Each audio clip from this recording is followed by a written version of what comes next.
Hello, this is a tutorial for level 3. So your student just started level 3.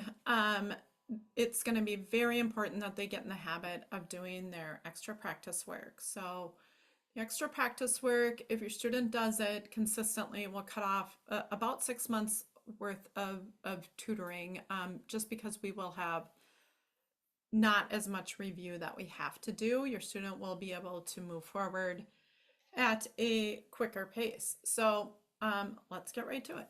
So just as a reminder, we are working in book 3. It will be in the top corner. And we are going to start with lesson 1. It's weird though, because we're going to start with extra practice number 3. That should be the same as level 2, but just as a reminder, that's where we're starting. Extra practice number 1 and 2 are in the books that we will use with your student.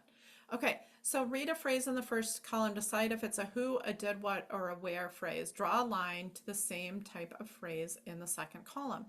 So one of the tips that I give students is to look at these first words right here.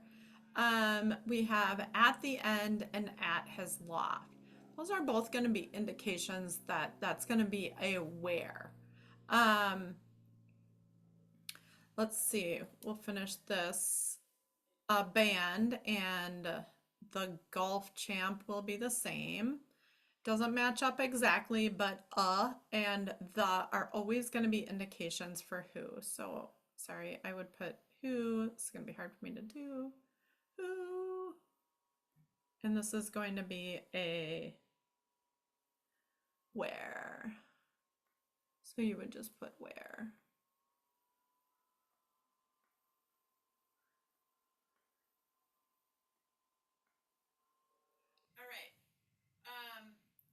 Now, if your student is having trouble with the did what phrases, one tip that I do is I always think about I here.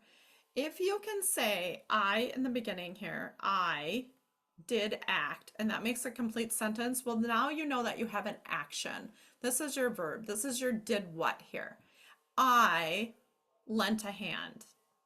This would match here. So this is going to be a did what right here. Okay? I kept the pump. Again, another did what, and sometimes I will just have kids abbreviate a DW. I wept. Abbreviate DW. Okay, for the rest of the time I won't put these in, but your student should have these labeled. Okay, here we go. On the shelf and on the land. There's your little indicator word that's going to be a where phrase, and in the pond and in the mist, again, same indicator here. Those are also where phrases. So that's your extra practice number 1. Turn each word into a real word by putting one of the following blends at the end. Again, your student is working on blends at the end. Blends are 2 letters that we say really fast together, but you can hear each sound. They are different than a digraph. A digraph are 2 letters that make one sound, like a CH, says ch.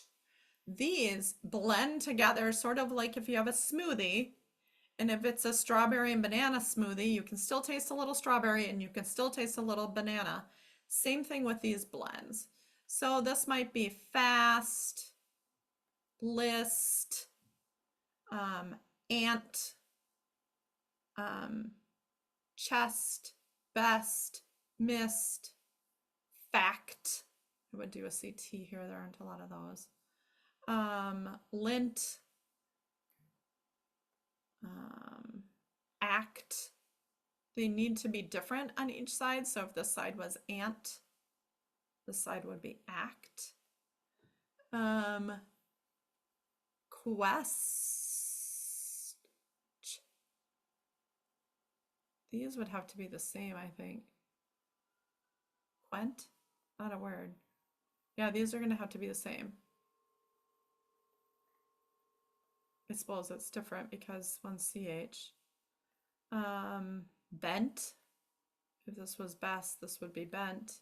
And if this was mist, this would be mint.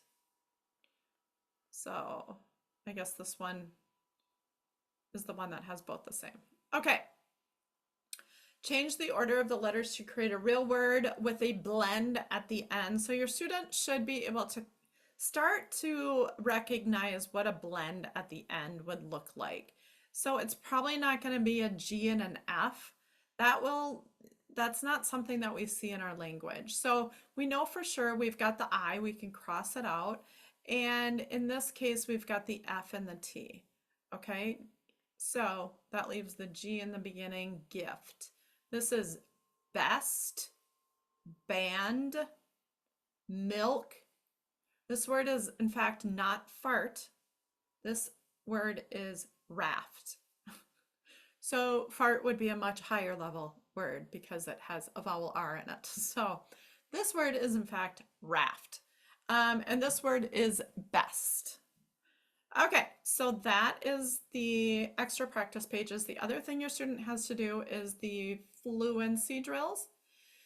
And so accuracy over speed all the time. Speed will come after accuracy, but it doesn't matter how fast you read a word if it's going to be read wrong.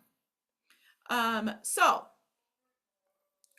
we have real words on this page, so your student can do a number of different things. They can read for 2 minutes and you can time them. That freaks out some kids. You don't have to time them.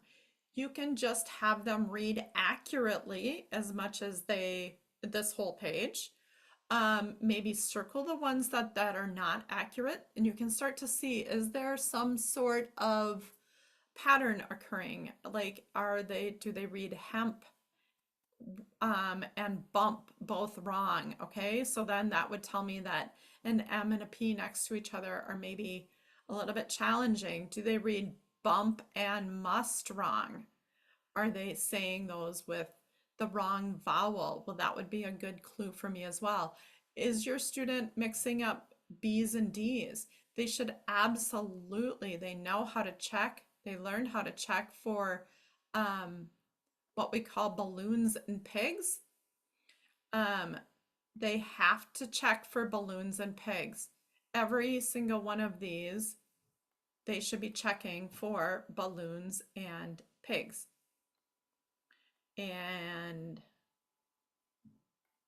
Or tricky letters, as we call them. So you can see not all of them have B's or P's or D's or Q's, but most of them do. Okay. Nonsense words are going to be more challenging for your student. These are words that are not mapped in their brain. They have not seen these before. So they will need to take these slow and steady. Again, we are working on accuracy, not speed. We have a list of sight words, same procedure. Other things you can do, you can always draw a couple tic-tac-toe boards on here. You can play some tic-tac-toe with your student. You could play dots and boxes here. What to has to do to was, and make some boxes here if you know how to play that game. That one's super fun. Kids really like that one. And then finally, there are phrases. And again, I can't stress enough, we're working on accuracy, not on speed. You can also work on vocabulary. If your student doesn't know what packed means, define that. Vast. That's some of these, there's some really good vocabulary in here that your student might not be familiar with. So that's a good time to work on both of those.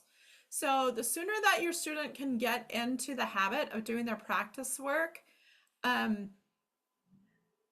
the sooner that you're going to notice that fluency and that accuracy start ramping up. So we want to work slow and steady, but we also want to work at a pace that is reflective of where your student is. So if they have to work very slow, that is fine, as long as they're accurate. If they can work very fast, as long as they're accurate, they can go that speed. Okay, so that's it for the practice work, and we will continue, and see you in level 3, lesson 2 next time.